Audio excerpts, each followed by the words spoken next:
konsep ilmu teori ekonomi. Teori ekonomi dibedakan menjadi dua kelompok besar, yaitu mikroekonomi dan makroekonomi. Mikroekonomi merupakan teori yang berhubungan dengan bagaimana rumah tangga dan perusahaan membuat keputusan dan cara mereka berinteraksi dengan pasar, menurut Menkeu pada 2006. Selain itu, mikroekonomi menitik beratkan analisisnya untuk mewujudkan efisiensi dalam penggunaan resource yang ada dan mencapai kepuasan maksimum, menurut Sukirno pada 2008. Selanjutnya, makroekonomi mempelajari perekonomian sebagai suatu kesatuan, menurut Menkeu pada 2006. Titik berat analisa makroekonomi terletak pada bagaimana segi permintaan dan penawaran menentukan tingkat kegiatan dalam perekonomian. Masalah utama yang selalu dihadapi setiap perekonomian dan peran kebijakan dan campur tangan pemerintah untuk mengatasi masalah ekonomi yang dihadapi. Masalah utama makroekonomi: 1. Pertumbuhan ekonomi. 2. Ketidakstabilan kegiatan ekonomi. 3. Pengangguran. 4. Inflasi. Dan 5. Neraca perdagangan dan pembayaran. Tujuan makroekonomi: 1. Output lalu pertumbuhan cepat. 2. Kesempatan kerja yang tinggi. 3. Stabilitas harga dalam pasar bebas. Dan 4. Perdagangan luar negeri. Indikator ekonomi makro: 1. Pengumuman suku bunga. 2. Produk domestik bruto atau PDB. 3. Indeks harga konsumen. 4. Indikator ketenaga kerjaan. 5. Penjualan eceran. 6. Neraca pembayaran. Dan 7. Kebijakan fiskal dan moneter pemerintah. Pengumuman suku bunga. 1. Suku bunga memainkan peran paling penting dalam menggerakkan harga mata uang di pasar valuta asing. 2. Suku bunga mendikte arus investasi. 3. Karena mata uang adalah representasi dari ekonomi suatu negara, perbedaan suku bunga mempengaruhi nilai mata uang relatif dalam hubungannya dengan suatu sama lain. 4. Dalam dunia perdagangan falas, spekulasi akurat dari tindakan bank sentral dapat meningkatkan peluang pedagang untuk melakukan perdagangan yang sukses. Produk domestik bruto (PDB). PDB adalah ukuran terluas dari ekonomi suatu negara, dan hal ini mewakili total nilai pasar dari semua barang dan jasa yang diproduksi di suatu negara selama tahun tertentu. Indeks harga konsumen. 1. Indeks harga konsumen (IHK) merupakan indikator inflasi yang paling penting. 2. Inflasi terikat secara langsung dengan daya beli mata uang dalam negeri dan mempengaruhi posisinya di pasar internasional. 3. Jika ekonomi berkembang dalam kondisi normal, kenaikan IHK dapat menyebabkan peningkatan suku bunga dasar. 4. Hal ini pada gilirannya menyebabkan peningkatan daya tarik mata uang. Indikator ketenaga kerjaan. Indikator ketenaga kerjaan mencerminkan kesehatan ekonomi atau siklus bisnis secara keseluruhan.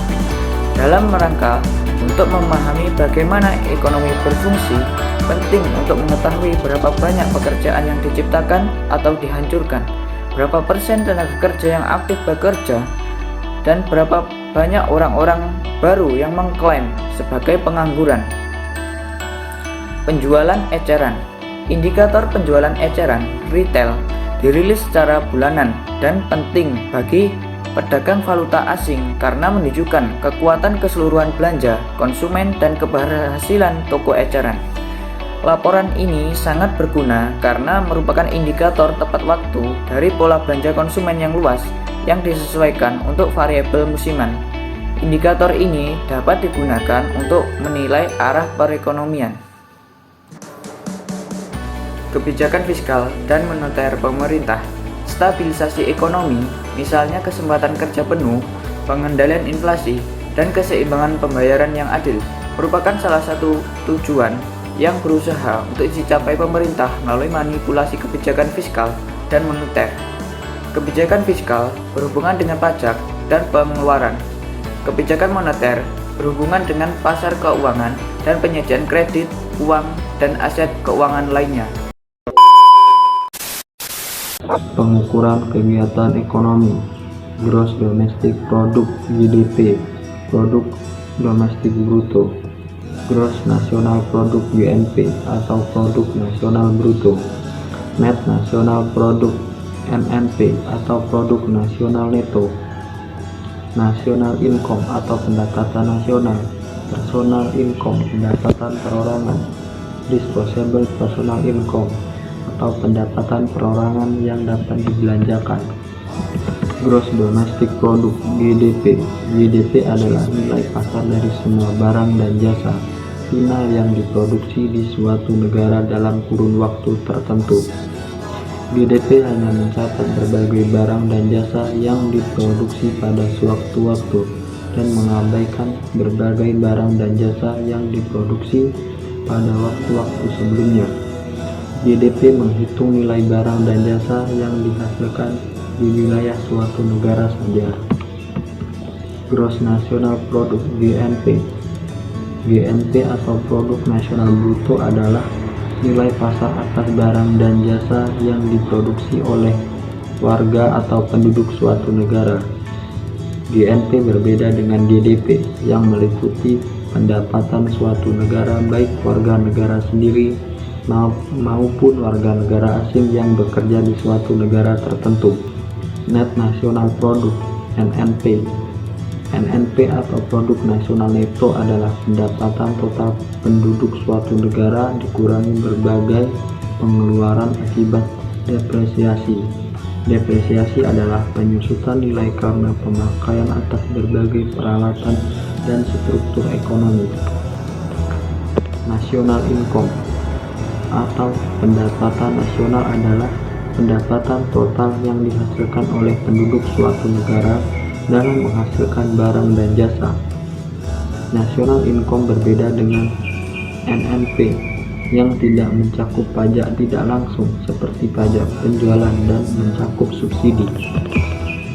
Personal Income. Personal Income atau pendapatan perorangan adalah pendapatan yang diterima rumah tangga dan bisnis kecil. Tidak seperti National Income. Personal Income tidak mencakup laba yang ditahan, yaitu pendapatan perusahaan yang tidak dibagikan kepada para pemegang saham.